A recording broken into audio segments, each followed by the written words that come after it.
सौ बात की एक बात ये कि क्या जहां लोकतंत्र होता है वहां वोट बैंक पॉलिटिक्स शुरू हो जाती है कहीं भी। अब अमेरिका में फिर गोली चली। आप कहोगे इसका वोट बैंक से क्या लेना देना। यह समझने के लिए इस पूरी खबर को समझना पड़ेगा। ट्रंप के सबसे बड़े समर्थकों में एक चार्ली कर्क को गोली मार दी गई। आए दिन अमेरिका से गोली चलाने की खबरें आती हैं, कभी स्कूलों में, कभी बाजारों में। इस बार तो ट्रंप के समर्थक को ही गोली मार दी। लेकिन फिर भी अमेरिका में बंदूक रखने के अधिकार को कोई सरकार हाथ तक नहीं लगाती। दुनिया में लोगों को समझ ही नहीं आता अमेरिका में ये बंदूक प्रेम का कैसा पागलपन है। एक तरफ दुनिया का सुपर पावर आतंकवाद के खिलाफ लड़ाई लड़ने की बात करता है, दूसरी तरफ वहां सबको बंदूक रखना अलाउड है। दुकानें खुली हुई हैं, जैसे खिलौने मिल रहे हो, जाओ बंदूक ले लो। चार्ली कर्क को गोली मार दी। वहां की यूटा वैली यूनिवर्सिटी में एक बड़ा आयोजन हो रहा था। 31 साल के नौजवान चार्ली कर्क सैकड़ों लोगों से बात कर रहे थे। चार्ली अमेरिका में बहुत मशहूर थे। उनकी आवाज में जोश बताया जाता था। वो अपनी बातों से खासकर नौजवानों को बहुत प्रभावित करते थे। लाखों लोग उनकी बातें सुनते थे, चाहे वो उनके रेडियो शो में हो या जो चार्ली कर्क शो है उनका रेडियो शो, या सोशल मीडिया पर हो, कॉलेजों में हो। और वो 3000 लोगों की भीड़ के सामने बोल रहे थे।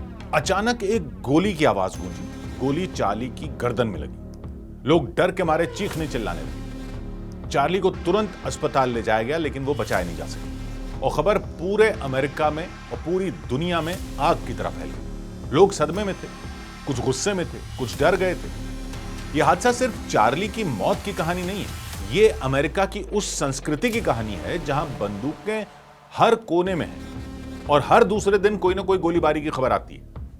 फिर भी कोई सरकार बंदूकें बैन नहीं कर पाती।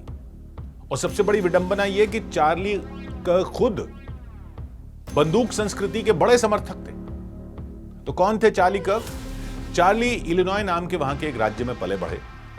एक साधारण परिवार से थे, लेकिन उनकी सोच और हिम्मत साधारण नहीं थी। सिर्फ 18 साल की उम्र में उन्होंने एक ग्रुप बनाया जिसे टर्निंग पॉइंट यूएसए कहते हैं। ये ग्रुप स्कूल और कॉलेजों के नौजवानों को एक खास सोच के लिए प्रेरित करता है, जिसे अमेरिका में कंजर्वेटिव सोच कहते हैं। अब ये कंजर्वेटिव विचार क्या होता है? तो मान लीजिए आप एक गांव में रहते हैं, वहां कुछ लोग कहते हैं कि पुराने रीति रिवाज, परंपराएं, परिवार, धर्म और उनके हिसाब से जीने की आजादी ये सबसे जरूरी है। वो चाहते हैं कि सरकार का दखल जीवन में ज्यादा ना हो, ताकि लोग खुद अपनी जिंदगी के फैसले ले सकें। मतलब जैसे वो कह सकते हैं कि सरकार को ये नहीं बताना चाहिए कि हम कितना पैसा कमा सकते हैं या हमें कितना टैक्स देना चाहिए, वगैरह वगैरह। तो चार्ली ऐसी ही सोच को फैलाते थे। वो कॉलेजों में जाते थे जहां वो छात्रों को अपनी बातों से प्रेरित करते थे। उनके सोशल मीडिया पर लाखों फॉलोअर थे, रेडियो शो उनका लोग सुनते थे। और वो डोनाल्ड ट्रंप के बड़े समर्थक थे। वहां दो मुख्य पार्टियां आप जानते हैं। डोनाल्ड ट्रंप रिपब्लिकन पार्टी में है, दूसरा दल है डेमोक्रेटिक पार्टी। रिपब्लिकन लोग अक्सर कंजर्वेटिव सोच रखते हैं, यानी वो आजादी, कम सरकारी दखल और पुरानी परंपराओं को मानने वाले हैं। डेमोक्रेट लिबरल सोच वाले माने जाते हैं, यानी वो चाहते हैं कि सरकार ज्यादा योजनाएं चलाए, जैसे सबके लिए मुफ्त इलाज हो, पुरानी परंपराओं को बदलकर सबको बराबर का मौका मिले। चार्ली ने ट्रंप को बहुत सपोर्ट किया, खासकर 2024 के इलेक्शन में, जब उन्होंने नौजवानों को ट्रंप के लिए वोट देने के लिए प्रेरित किया। लेकिन चार्ली की बातें सबको पसंद नहीं थी। कुछ लोग उन्हें बहुत उग्र मानते हैं। आरोप है कि वो ऐसी बातें कहते थे कि जो लोगों को बांटती थी, जैसे इतिहास के कुछ हिस्सों पर सवाल उठाते थे, या उन पर ऐसा आरोप लगता था कि वो ऐसी खबरें फैलाते हैं जो हमेशा सही नहीं होती। तो यूटा की यूनिवर्सिटी में वो एक खुले मैदान में बैठे थे जहां लगभग 3000 लोग जमा थे। खुले में लोगों से डिबेट करते थे।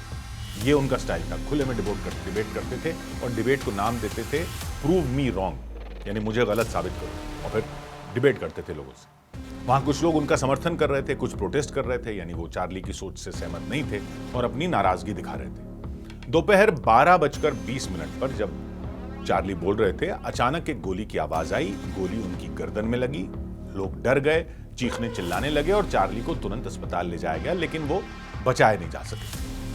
पुलिस को लगता है गोली दूर से, शायद किसी छत से 130 मीटर की दूरी से मारी गई। यानी उन्हें यकीन है कि यह एक सोचा समझा हमला था, यानी गोली चलाने वाला चार्ली को ही निशाना बनाना चाहता था। यूनिवर्सिटी को खाली करवा दिया गया ताकि सब सुरक्षित रहें। ट्रंप ने कहा यह अमेरिका के लिए काला दिन है। चार्ली को सच और आजादी का शहीद बताया उन्होंने, लेकिन बंदूकों पर कुछ नहीं बोले।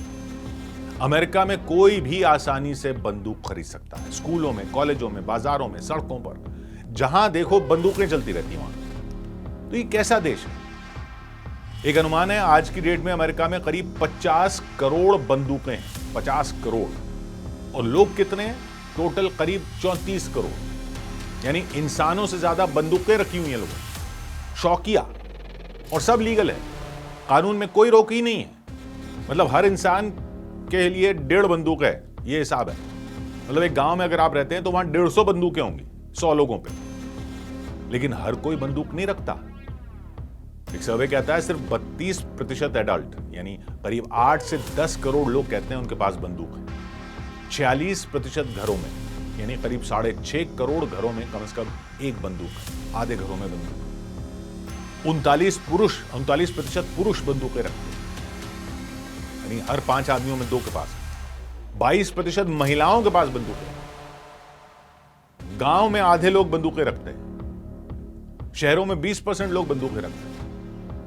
एक राज्य है वायोमिंग, वहां 66% लोग बंदूकें रखते हैं। 66%, हर 3 में 2।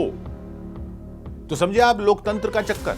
नेताओं को वोट लेने, अब इतनी पब्लिक अगर बंदूकों के साथ है तो कौन बोलेगा बंदूकों के खिलाफ? पब्लिक अगर कुछ गलत भी कर रही है मतलब, लेकिन अगर सारी पब्लिक गलत कर रही है तो गलत ही सही हो जाता है। और लोग क्या बोलते हैं बंदूकें क्यों रखते हैं? एक सर्वे के मुताबिक 72% लोग कहते हैं कि वो सुरक्षा के लिए बंदूकें रखते हैं। फिर लोग शिकार के लिए बंदूकें रखते हैं, शौकिया बंदूकें रखते हैं। कुछ लोग बंदूकें इकट्ठा करते हैं, जैसे कुछ सिक्के या डाक टिकट इकट्ठा करता है। और ये वहां के संविधान में है। वहां के संविधान के 2nd अमेंडमेंट में ये अधिकार दिया गया है अमेरिकियों को कि वो बंदूक रखें। लेकिन वो संविधान कब बना था? 1789 में बना था। मतलब 236 साल हो गए। तो उस टाइम के हालात रहे होंगे कि बंदूक रखने की जरूरत होती होगी। जंगल के इलाके में रहते थे लोग, लेकिन वो अधिकार अब तक चला आ रहा। और वैसे कहने को दुनिया को आधुनिकता का पाठ पढ़ाता अमेरिका, और बना हुआ है शोले का रामगढ़। भाई गब्बर आ जाएगा क्या? क्यों रख रहे हो सब बंदूक? और चार्ली कर्क खुद इस सोच के बड़े समर्थक थे। वो अक्सर कहते थे दूसरा संशोधन, यानी ये संविधान का 2nd अमेंडमेंट, अमेरिका के लोगों की आजादी की रक्षा करता है। वो खुद मानते थे बंदूकें लोगों को न सिर्फ अपराधियों से बल्कि सरकार से भी बचाती हैं। अगर सरकार बहुत ज्यादा ताकतवर हो जाए उससे भी बचाती है। बंदूक होनी चाहिए। 2022 में एक रेडियो शो में चार्ली ने कहा, बंदूकें अमेरिका की आत्मा है। ये हमें वो शांति देती हैं कि हम अपनी जिंदगी खुद कंट्रोल करें। उनकी ये बातें बहुत से अमेरिकियों को पसंद थी, खासकर उन 52% लोगों को जो मानते हैं कि बंदूकें उन्हें सुरक्षित रखती। लेकिन इसी बंदूक ने खुद चार्ली की जान ली। जिस बंदूक संस्कृति को वो बढ़ावा देते थे, उसी की वजह से उनकी अपनी जान चली। अब सवाल ये कि हर दूसरे दिन गोलीबारी होने के बावजूद सरकारें बंदूकें बैन क्यों नहीं करती वहां? 2023 में 46,000 लोग बंदूकों की वजह से मारे गए अमेरिका में। 27,000 ने खुदकुशी की, 18,000 की हत्या हुई, करीब 500 हादसे हुए। यानी हर 11 मिनट में एक मौत। हर 11 मिनट में एक मौत। स्कूलों में गोलीबारी के 2022 में 46 मामले हुए। जिस दिन चार्ली की मौत हुई उस दिन भी एक स्कूल में गोलीबारी हो गई अमेरिका। स्कूलों में होती रहती है वहां। बच्चा बंदूक लिए घूम रहा है, फिर भी बंदूकें बैन नहीं होती। बंदूक वालों का एक संगठन है, नेशनल राइफल एसोसिएशन, NRA, बहुत ताकतवर है। क्यों? क्योंकि वो लाखों डॉलर खर्च करके उन नेताओं को चंदा देता है जो बंदूक के हक में। चार्ली कर्क भी NRA के समर्थक थे। यानी घूम फिरकर वोट बैंक का चक्कर है। अमेरिका तो लोकतंत्र का झंडा उठाता है ना दुनिया भर में, तो यह है लोकतंत्र। अगर डाकुओं के वोट ज्यादा हो जाएं तो क्या डकैती को कानूनी कर दोगे? 100 बात की एक बात।